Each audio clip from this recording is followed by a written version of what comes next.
আমি এখন সত্ৰ সম্পৰ্কত আয়োগ গঠন কৰি দিছিল। এই আয়োগৰ উদ্দেশ্য আছিল যে সত্ৰৰ কিমান মাটি বেদখলত আছে আৰু এই মাটিসমূহক বেদখলৰ পৰা উদ্ধাৰ কৰাৰ বাবে উপায়সমূহ চৰকাৰক প্ৰতিবেদন হিচাপে পৰামৰ্শ হিচাপে আগবঢ়োৱা।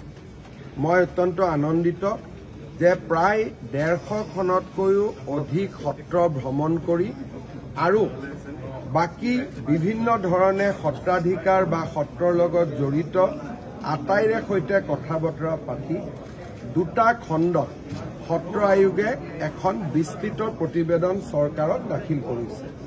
এই প্ৰতিবেদন কেইখন আমি পৰীক্ষাও কৰিম আৰু খুব সোনকালে অসমৰ সত্ৰসমূহক নিৰবিচ্ছিন্নভাৱে সহায় কৰিবলৈ আমি পাৰ্মানেণ্ট আয়োগ এখনত উপযুক্ত বাজেটেৰে সৈতে পাৰ্মানেণ্ট সত্ৰ আয়োগ এখন নিৰ্মাণৰ কথাও চৰকাৰত ইতিমধ্যে আলাপ আলোচনা হৈ আছে, যিখন আয়োগৰ আদালতৰ দৰে ক্ষমতা থাকিব আৰু চৰকাৰী বিভাগৰ দৰে বিত্তীয় ক্ষমতা থাকিব।